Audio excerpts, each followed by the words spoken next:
people wake up in the morning, they begin to think about their problems. Those problems are circuits, memories in the brain. Each one of those memories are connected to people, things at certain times and places. And if the brain is a record of the past, the moment they start their day, they're already thinking in the past. Each one of those memories has an emotion. Emotions are the end product of past experiences. So the moment they recall those memories of their problems, they all of a sudden feel unhappy. They feel sad. They feel pain. Now, how you think and how you feel creates your state of being. So the person's entire state of being, when they start their day, is in the past. So what does that mean? The familiar past will sooner or later be predictable future.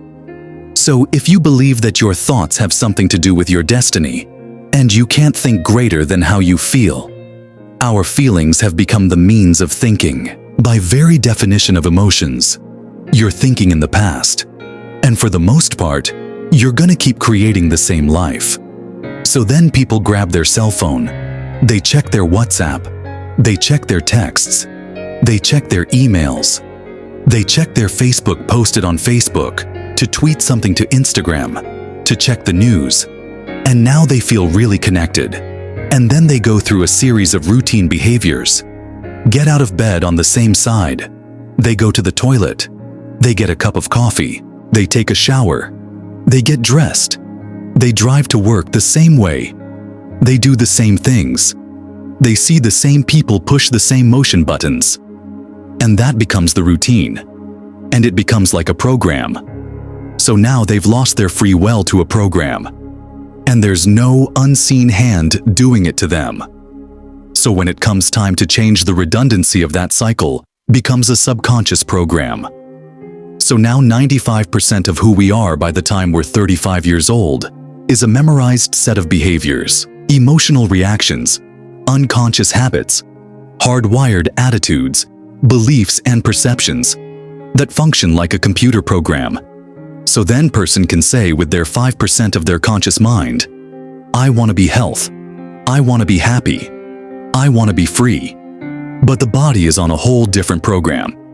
So then how do you begin to make those changes? Well, you have to get beyond the analytical mind.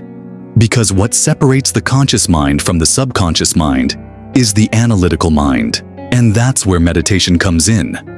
Because you can teach people to practice how to change their brainwaves, slow them down. And when they do that properly, they do enter the operating system, where they can begin to make some really important changes. So, most people then wait for crisis, or trauma, disease, or diagnosis.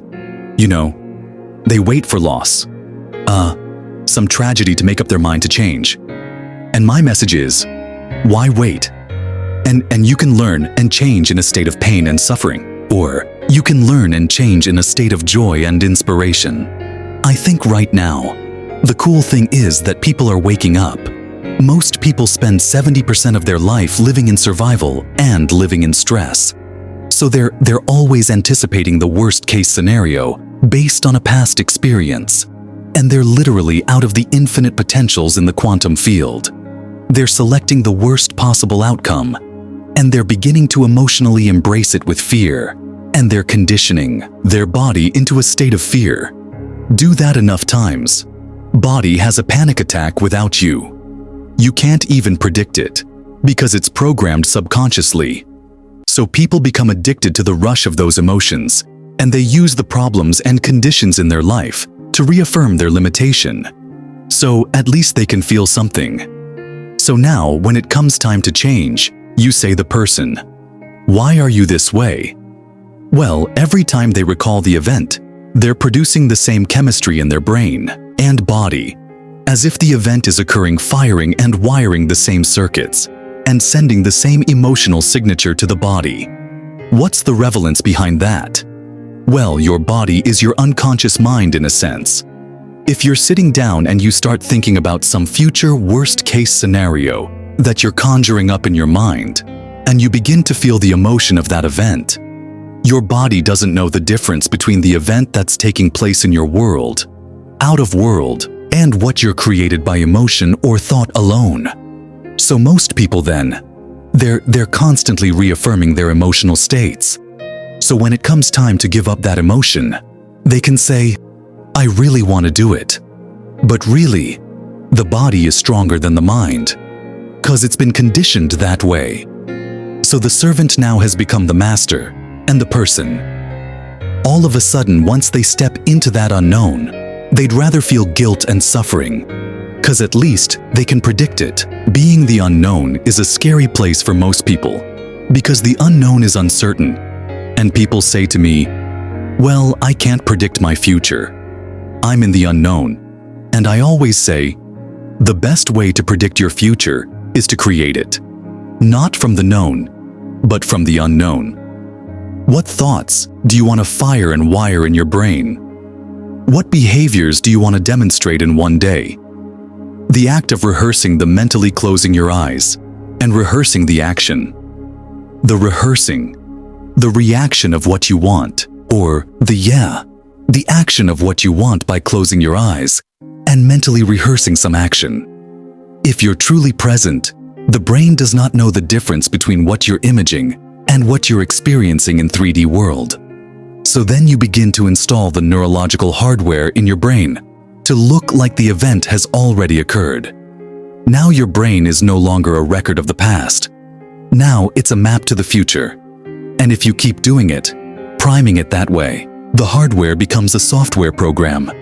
And who knows, you just may start acting like a happy person. And then, I think the hardest part is to teach our body emotionally what the future will feel like ahead of the actual experience. So what does that mean? You can't wait for your success to feel empowered. You can't wait for your wealth to feel abundant. You can't wait for your new relationship to feel love. Or, your healing to feel whole. I mean, that's the old model of reality, of causing fact. Waiting for something outside of us. The change, how we feel inside of us. And when we feel better inside of us, we pay attention to whatever cost it. But what that means then is that from the Newtonian world, that most people spend their whole life living in lack, waiting for something to change out there. What do you mean? The Newtonian world. Newtonian world is all about the predictable. It's all about predicting a future. But the quantum model of reality is about causing an effect. The moment you start feeling and worthy, you are generating wealth. The moment you're empowered and feel it, you're beginning to step towards your success.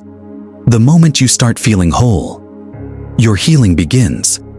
And when you love yourself and you love all of life, you'll create an equal. Now you're causing an effect. And I think that's the difference between living as a victim in your world, saying I am this way because of this person, or that thing, or this experience they made me think and feel this way. When you switch that around, you become a creator of your world. Then you start saying, my thinking and my feeling is changing an outcome in my life. And now that's a whole different game.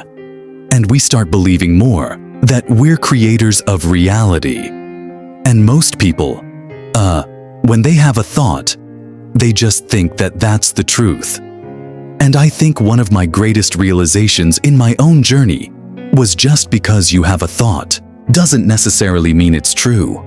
So if you think 60 to 70,000 thoughts in one day, and we do, and 90% of those thoughts are the same thoughts as the day before, and you believe that your thoughts have something to do with your destiny, your life's not going to change very much because the same thought leads to the same choice.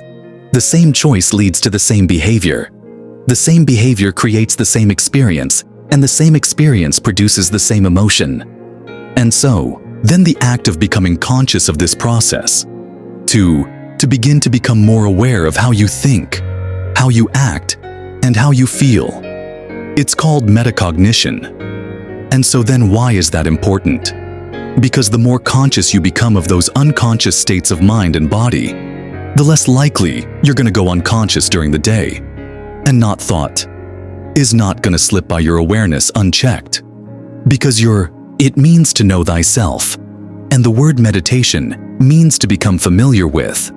So as you become familiar with the thoughts, behaviors, and emotions of the old self, you're retiring that old self as you fire and wire new thoughts and condition the body into a new emotional state. If you do that enough times, it'll begin to become familiar to you. So it's so important, just like a garden. If you're planting a garden, you gotta get rid of the weeds. You gotta take the plants from the past year, and you gotta pull them out the rocks that sift to the top there. Like our emotional blocks that have to be removed, and soil has tenderized and broken down if we make room to plant in the garden. So primarily, we learn the most about ourselves and others. When we're uncomfortable is the moment you move into that uncomfortable state. Normally, a program jumps in. Program jumps in because person doesn't want to be the present moment engaging consciousness. If you're not being defined by a vision of the future, when you're left with the old memories of the past, and you will be predictable. And if you wake up in the morning and you're not being defined by a visual future, as you see the same people and you go to the same places, you do the exact same thing at the exact same time. It's no longer that your personality is creating your personality. How your personal reality is affecting creating your personality. Your environment is really controlling how you think and feel unconsciously. Because every person, everything, place, experience has a neurological network in your brain. Every experience that you have with every person produces an emotion. So some people will use their boss to reaffirm their addiction to judgment. They'll use their enemy to reaffirm their addiction to hatred. They use their friends to reaffirm their addiction to suffering. So now they need the outer world to feel something. So to change them is to be greater than your environment, to be greater than the conditions in your world. And the environment is that seductive. So then, why is meditation the tool? Well, let's sit down. Let's close our eyes. Let's disconnect from your outer environment. So if you're seeing less things, is less stimulation going to your brain? If you're playing soft music, or you have earplugs in less sensory information coming to your brain, so you're disconnecting from your environment.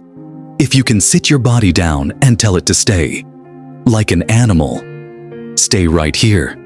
I'm gonna feed you when we're done. You can get up and check your emails. You can do all your texts. But right now, you're gonna sit there and obey me.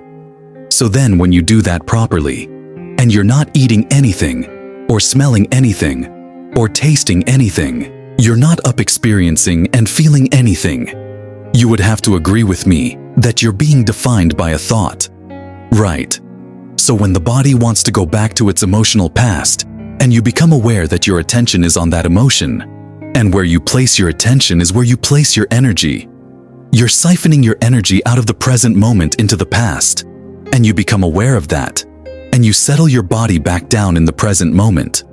'Cause it's saying, well, it's 8. You normally get upset 'cause you're in traffic around this time, and here you are sitting, and we're used to feeling angered, and you're off schedule. Oh, it's 11 soners. And usually check your emails and judge everybody.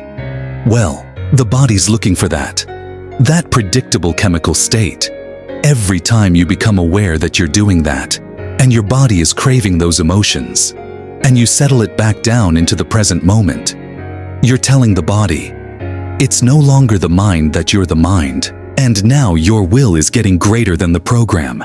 And if you keep doing this over and over again, over and over again, over and over again, just like training a stallion or dog, it's just gonna say, I'm gonna sit. And the moment that happens, the body's no longer the mind. When it finally surrenders, there's a liberation of energy. We go from particle to wave, from matter to energy. And we free ourselves from the chains of those emotions that keep us in the familiar past. And we've seen this thousands of times. In fact, we can actually predict it now on a brain scan.